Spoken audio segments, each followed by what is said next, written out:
सर्वसामान्यांच्या गृहस्वप्नपूर्तीसाठी राज्य शासन कटिबद्ध असून येत्या 2 वर्षात म्हाडाच्या माध्यमातून सुमारे 1 लाख घरांच्या उभारणीस सर्वतोपरी प्रयत्न केले जात आहेत। या उद्दिष्टपूर्तीसाठी राज्याचे गृहनिर्माण धोरण लवकरच जाहीर करण्यात येणार असल्याचं प्रतिपादन उपमुख्यमंत्री एकनाथ शिंदे यांनी केलं आहे। पुणे गृहनिर्माण व क्षेत्रविकास मंडळातर्फे पुणे, पिंपरी चिंचवड आणि PMRDA सह सोलापूर जिल्ह्यातील विविध गृहनिर्माण योजनेतील 3662 सदनिकांच्या विक्रीकरिता संगणकीय सोडत उपमुख्यमंत्र्यांच्या हस्ते आणि उपमुख्यमंत्री तथा पुणे पालकमंत्री अजित पवार, गृहनिर्माण राज्यमंत्री डॉ. पंकज भोयर, म्हाडा पुणे मंडळाचे सभापती शिवाजीराव आढळराव पाटील, म्हाडाचे उपाध्यक्ष तथा मुख्य कार्यकारी अधिकारी संजीव जयस्वाल यांच्या प्रमुख उपस्थितीत दूरदृश्य प्रणालीद्वारे काढण्यात आली। प्लीज रिक्वेस्ट एकदम मला नाही माहिती नंतर। यावेळी शिंदे बोलत होते।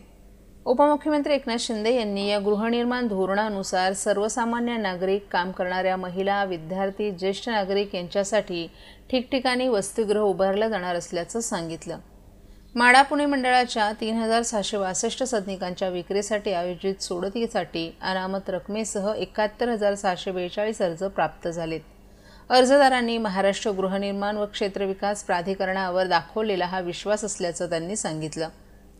तर उपमुख्यमंत्री अजित पवार यांनी मानवी हस्तक्षेपाविरहित संपूर्णतः ऑनलाईन अशा या संगणकीय प्रणालीद्वारे ही सोडत प्रक्रिया राबवण्यात येत असल्याचं सांगितलं। या नूतन प्रणालीनुसार अर्ज नोंदणीकरण आणि पात्रता निश्चिती झाल्यानंतरच अर्जदार सोडत प्रक्रियेत सहभागी होतो।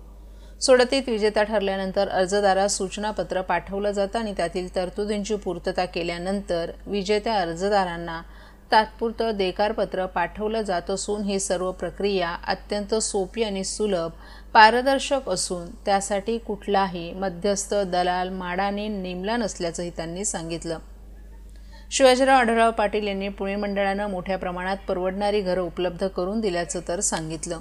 सोडतीमधील विजेत्या अर्जदारांची यादी म्हाडाच्या housing.mada.gov.in या वेबसाईटवर सायंकाळी 6 वाजता प्रसिद्ध केली जाणार असून विजेत्या अर्जदारांना SMS-द्वारे ही विजेता ठरल्याबाबतची माहिती तात्काळ कळवली जाणार आहे।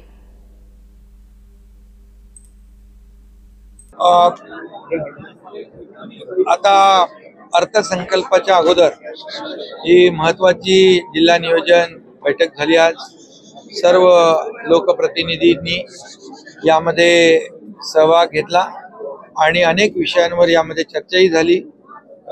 यावेळचं जे इतिवृत्त जे होतं त्याला मान्यता, त्या अनुपालन अहवाला मान्यता, त्याचबरोबर 24-25च्या खर्चाचा आढावा झाला, 25-26च्या प्रारूप आराखड्याला मान्यता दिली आणि त्याचबरोबर पाणी आणि शाळा आणि कचऱ्याचं विल्हेवाट या संदर्भात देखील चर्चा यामध्ये झाली।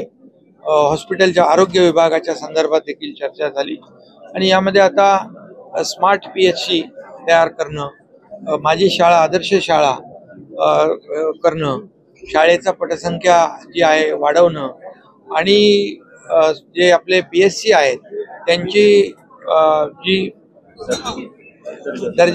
दर्जा उन्नत करणं, दर्जोन्नती करणं, जेणेकरून तिथंच लोकांना सुविधा मिळतील स्मार्ट PHCच्या माध्यमातून। तसं सांगली, सातारा जिल्ह्यामध्ये देखील त्या जिल्हाधिकारी आणि COने हे काम केलं आणि म्हणून जिल्हाधिकारी आणि CO आणि त्यांचे संबंधित विभागातले अधिकारी यांना एक कलेक्टिव्ह एक टीम बनवून याच्यावर काम करण्याच्या सूचना दिलेल्या आहेत।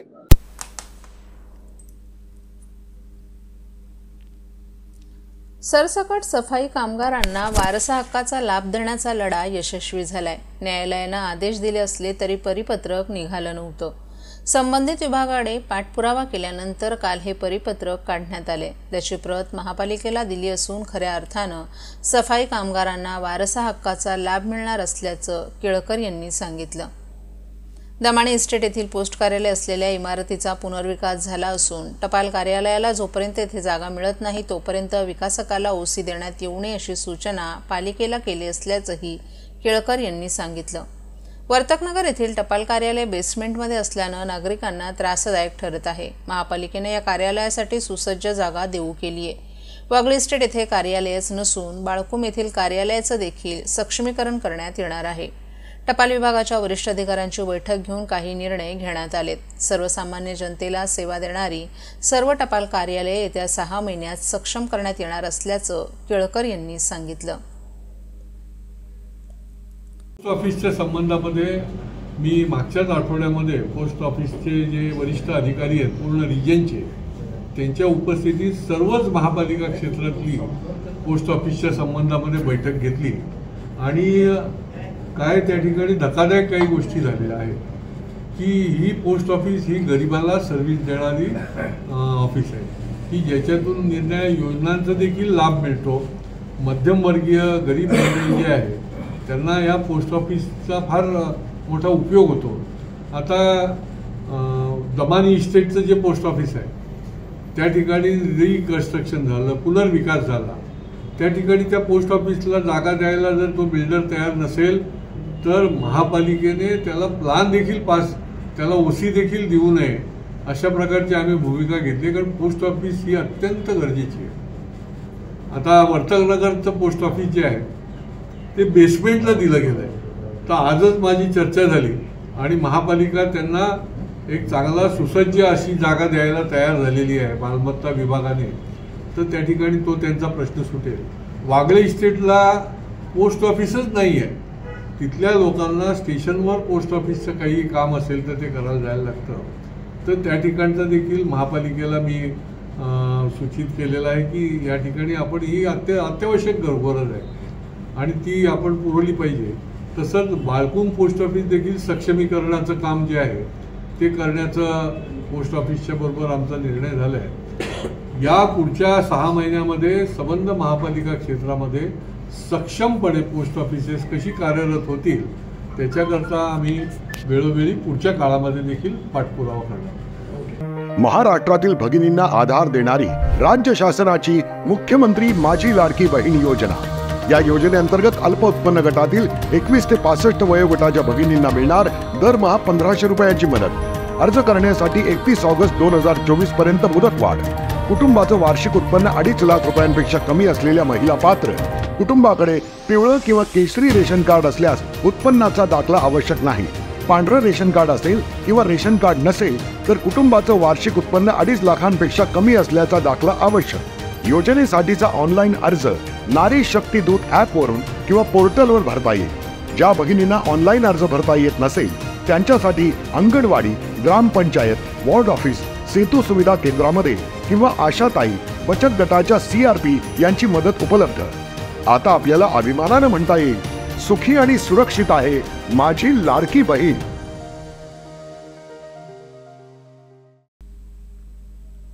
ठाणे जिल्ह्यात भाजपनं 100% यश मिळवलं असून त्याचे 9 आमदार आहेत तर शिंदे सेनेचे 6 आमदार आहेत। जिल्ह्यात सर्वाधिक आमदार असल्यानं ठाणे जिल्ह्याचं पालकत्व आपल्याला मिळावं यासाठी भाजप आग्रही होता। मात्र अखेरच्या क्षणी एकनाथ शिंदे यांच्याकडेच ठाण्याचं पालकत्व आलं आहे, त्यामुळे भाजपमधील आमदार नेते काहीसे नाराज आहेत। बुधवारी झालेल्या पहिल्या बैठकीत आमदार किसन कथोरे यांनी पर्यटनासाठी 10 लाखांचा निधी देणार असाल तर देऊच नका असा पवित्रा घेतला। विकासासाठी निधी वाढवून मिळावा अशी मागणी भाजपच्या आमदारांनी लावून धरली। राज्यात लाडकी बहीण योजनेचा लाभ द्यायचा असल्यानं थोडं सबुरीने घ्या असा सल्ला पालकमंत्री एकनाथ शिंदे यांनी दिला। मात्र विकास कामं करण्यासाठी निधी आवश्यक असून तो मिळावा यासाठी भाजपचे आमदार अडून बसल्याचं चित्र दिसलं। अखेरीस शासन स्तरावर बैठक घेऊन लवकरच वाढीव निधीचा विचार केला जाईल असं सूतोवाच शिंदे यांना करावं लागलं। समितीची बैठक सुरू होताच भाजपचे किसन कथोरे, रवींद्र चव्हाण, नरेंद्र मेहता, कुमार आयलानी, सुलभा गायकवाड या आमदारांनी प्रश्नांची सरबत्ती सुरू केली।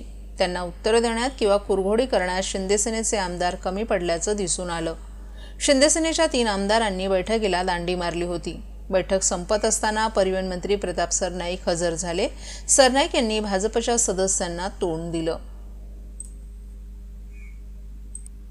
ठाणे शहर पोलिसांनी आपलं ठाणं सुरक्षित ठाणं हे खास ॲप पोलिसांसाठी विकसित केले।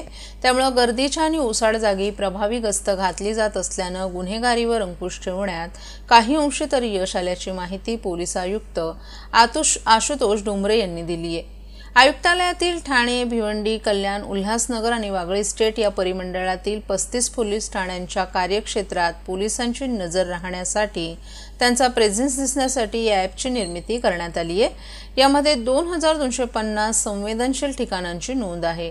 ॲपमुळे प्रभावी पोलिसांना हवं होतं। त्यामध्ये दर्शवलेल्या पोलीस ठाण्यांमधील संवेदनशील ठिकाणं, पुतळे, ओसाड जागा आणि चेन स्नॅचिंगच्या ठिकाणी बीट मार्शलकडून पाहणी केली जाते। संबंधित पोलीस अंमलदारांनी या ठिकाणी भेट दिली की नाही, ती किती वाजता भेट दिली, त्याचबरोबर दिवसा आणि रात्री किती वेळा भेट दिली, अशी सर्व माहिती थेट पोलीस निरीक्षकांपासून ते आयुक्तांपर्यंतच्या सर्व अधिकाऱ्यांना ॲपद्वारे मिळते। पोलिसांच्या पेट्रोलिंगची माहिती समजते। दिवसाला कोणत्या बीट मार्शलनं भेट दिली किंवा नाही याचाही आढावा थेट पोलीस आयुक्तांकडून घेतला जातो। त्यामुळे बहुतेक सर्वच पोलीस कर्मचारी हे संबंधित ठिकाणी भेटी देऊन पाहणी करतात। ॲपमध्ये नोंदवलेल्या महत्त्वाच्या ठिकाणी हाणामारी, महिलांची छेडछाड, चेन स्नॅचिंग आणि इतरही गुन्हे होऊ नयेत, नागरिकांमध्ये सुरक्षिततेची भावना निर्माण होण्यासाठी अशा ठिकाणी पोलिसांची उपस्थिती आवश्यक असल्यानं ॲपची निर्मिती करण्यात आली आहे। त्या अंतर्गत 7877 अधिकारी अंमलदारांनी नोंदणी केली। पोलिसांची गैरहजेरी नोंद झाल्याच्या ठिकाणांच्या संबंधित पोलीस ठाण्यांच्या वरिष्ठ निरीक्षकांकडे पोलीस आयुक्तांकडून विचारणा होते। नोटीस बजावून देखील ठाणे जिल्ह्यात बेकायदा शाळांचा सपाटा सुरूच आहे। एकट्या ठाणे शहरात तब्बल 81 अनधिकृत शाळा असल्याचं धक्कादायक वास्तव समोर येताच सरकार खडबडून जागं झाले। जिल्ह्यातील सर्व बेकायदा शाळांना परीक्षेनंतर कायमचं टाळं असे आदेश पालकमंत्र्यांनी आज संबंधित अधिकाऱ्यांना नियोजन समितीच्या बैठकीत दिलेत। त्यामुळे संस्थाचालक आणि अधिकाऱ्यांचे धाबे दणाणलेत। ठाणे महापालिका क्षेत्रात 81 बेकायदा शाळा असल्याची बातमी प्रसिद्ध झाली होती। त्याची गंभीर दखल घेत ठाणे जिल्ह्यातील सर्वच अनधिकृत शाळा आता प्रशासनाच्या रडारवर आल्या आहेत। आज झालेल्या टीपीडीसीच्या बैठकीत लोकप्रतिनिधींनी बेकायदा शाळांचा मुद्दा महत्त्वाचा असल्याची बाब प्रशासनाच्या निदर्शनास आणून दिली। जिल्ह्यात सर्वाधिक बेकायदा शाळा या एकट्या ठाणे शहरात असून त्यावर वेळीच कारवाई न केल्यास हजारो विद्यार्थ्यांच्या भवितव्याचा प्रश्न निर्माण होणार असल्याचं काही सदस्यांनी स्पष्ट केलंय। प्रसार माध्यमांनी आवाज उठवल्यानंतर पालकमंत्री एकनाथ शिंदे यांनी वार्षिक परीक्षा झाल्यानंतर जिल्ह्यातील सर्व अनधिकृत शाळा कायमच्या बंद कराव्यात असे आदेश दिलेत। तसंच या शाळा चालवणाऱ्या संचालकांवर अजामीनपात्र गुन्हे दाखल करून त्यांच्यावर थेट कारवाई करण्याचंही सांगितलं। नियोजन समितीच्या बैठकीत जिल्ह्यातील बेकायदा शाळांच्या प्रश्नांवर चर्चा होत असतानाच शिक्षण विभागाच्या अधिकाऱ्यांनी सारवासारव करण्याचा प्रयत्न केला, परंतु विद्यार्थ्यांचं हित लक्षात घेऊन बेकायदा शाळा बंद करण्याचे आदेश देण्यात आलेत।